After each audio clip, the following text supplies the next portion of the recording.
Hello, Seesaw teachers. So my last tip for the week is 3 ways to use Seesaw during your literacy block. So this would be for Reader's Workshop, and I love using Seesaw to get formative assessments so that I can call my kids back in to strategy groups.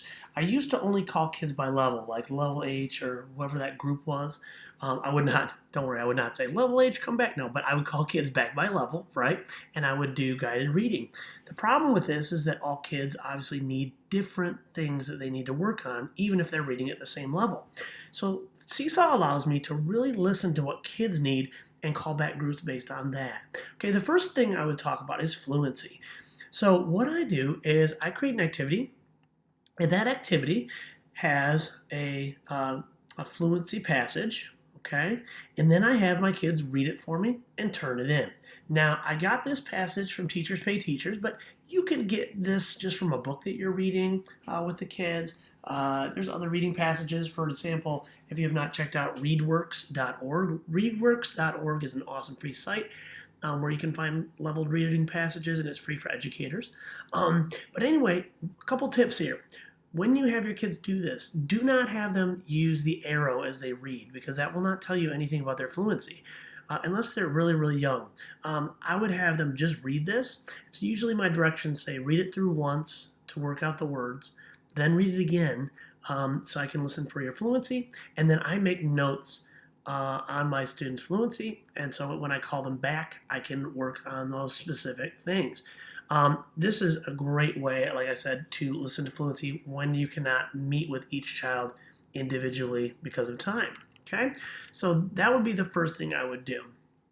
The second thing are reading passages.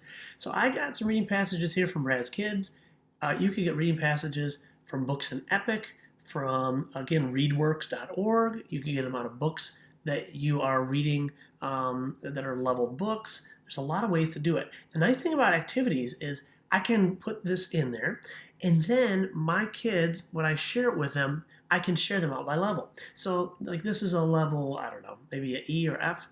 And what I would do is I would just share this out with the kids in that group.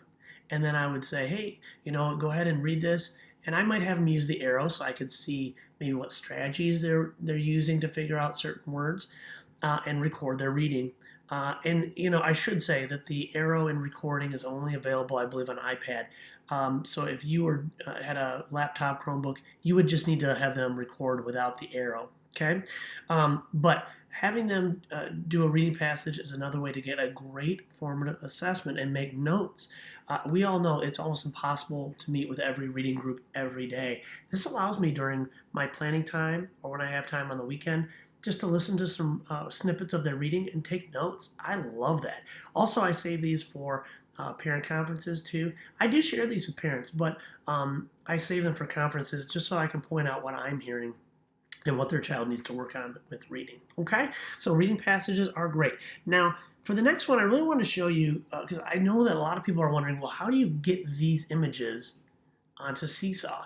Okay, I see a lot of posts where people are saying, I have a Google slide presentation, or I have things in my Google slides that I want to put onto Seesaw, or I found something on a website. Really and truly, what I found the easiest way to get things out of Seesaw is just with screenshots. Screenshots work really, really well for this. So let's say that I wanted to do a Venn diagram, right? This is a great activity. We read a book. Now I want my kids to do a Venn diagram.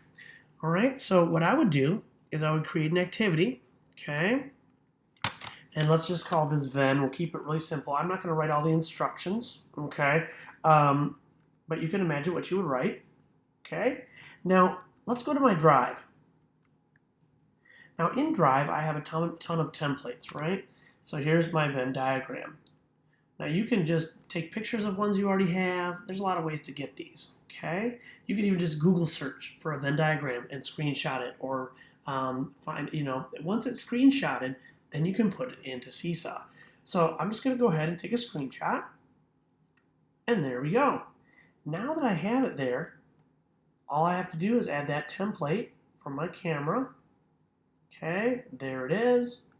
I add it, and I'm off and running. Now the next thing you need to think about is, how much do I want to do for my students, and what's the purpose of this? So if the purpose is to really get them thinking, deep about the book, then you might want to have them create their own labels and put them in here.